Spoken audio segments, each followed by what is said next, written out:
The effectiveness of the deacons in deterring violence was so great that Dr. Martin Luther King and Floyd McKissick of CORE hired the deacons to protect the marchers from Klan aggression in the 1966 March Against Fear.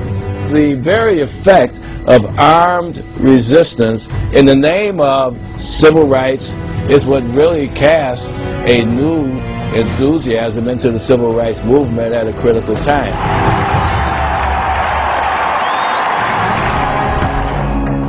When the right to bear arms is put in the proper perspective historically, then people will see that the African American community having guns to protect themselves, not from crooked cops and police brutality, but from the culture of drugs and gangs because of a war going on due to the narco economy. And so until we address why are these people armed, why are they shooting, we're not going to be able to create an oasis of redevelopment in the inner cities of America. Inner city violence is directly related to the black market for illegal drugs, gangs, and drug dealers' turf wars. Today's war on drugs, like alcohol prohibition in the 1920s, share many similarities. Back then, gangsters and bootleggers took to the streets to protect their territories. Homicide rates skyrocketed at the beginning of Prohibition, then took a huge drop after its repeal. Homicide rates again spiked in the early 1970s when President Nixon declared America's war on drugs. More than 35 years later, homicide rates in America's inner cities fluctuate but continue to peak. We've got to stop the demonization of guns. We've got to encourage law-abiding citizens to arm themselves. And then we have to circulate that information throughout the high crime areas. Government published facts speak volumes on the effectiveness of armed citizens. According to the U.S. Bureau of Justice Statistics, 57% of polled felons agree criminals are more worried about meeting an armed victim than they are about running into the police. And, according to the U.S. Department of Justice, the probability of serious injury to women during an attack is 2.5 times greater when they are unarmed. If women were able to freely carry firearms, there would be less chance of somebody looking at them as a victim. There would be less crime committed against women because a criminal would have to question, is this woman armed? And, according to the Bureau of Justice Statistics, 550 rapes and 1,100 murders are prevented every day just by showing a gun. We've got to tell the other side of the story about the hundreds of thousands of times in America where guns are used to stop violence and to stop a crime from being committed. The police aren't there to protect us. They are there to enforce laws and to arrest criminals once they are criminals, once they have committed a crime. But they're not our personal bodyguards, so I have to do that for myself.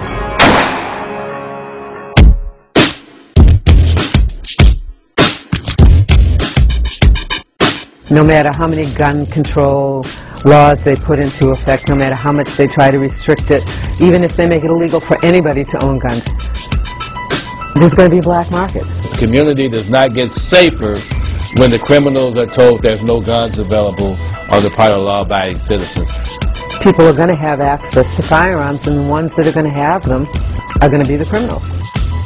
That's like an open season for crime. It's just like drugs are illegal, and it's a booming business.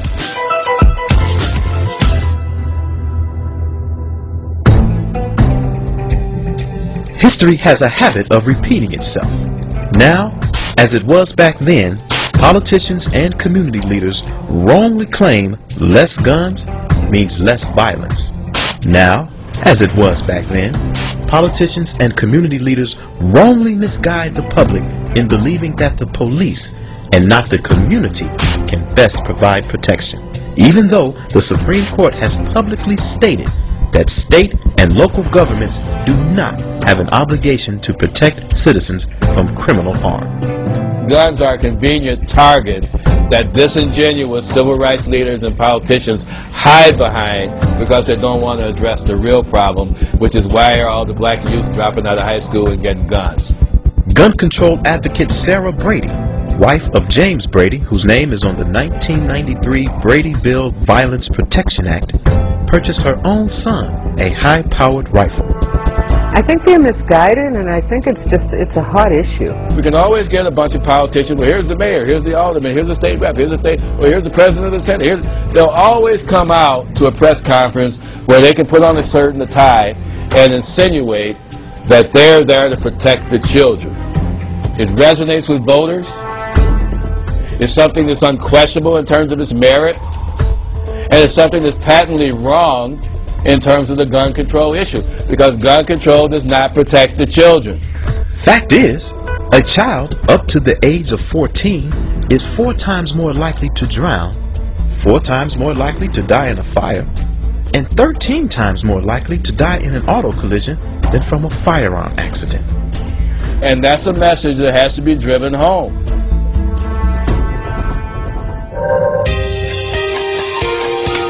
What we've got to do is create a solidarity for gun owners that are across the political spectrum, across the racial spectrum. I think that it's high time that blacks, whites, all Americans of goodwill realize that the sacred right to self-defense is at risk in America during the next 4 years in an Obama administration, with Eric Holder going in as Attorney General.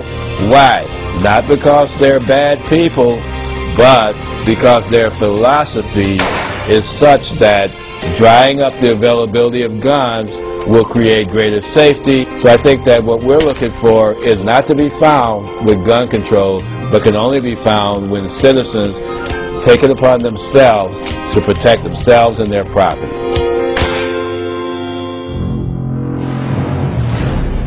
For too long, community leaders, ministers, and politicians have failed to reject the gun control lies.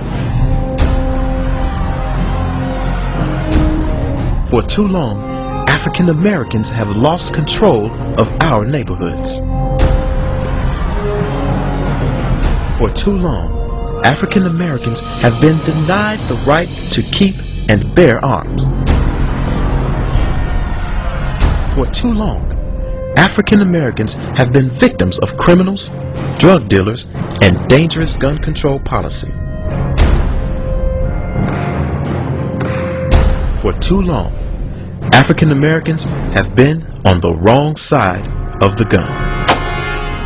We have to remain vigilant. We have to challenge the Congress when they try to bring about these new gun control laws, and we have to educate the African American community and other communities in America the racist roots of what gun control is really all about.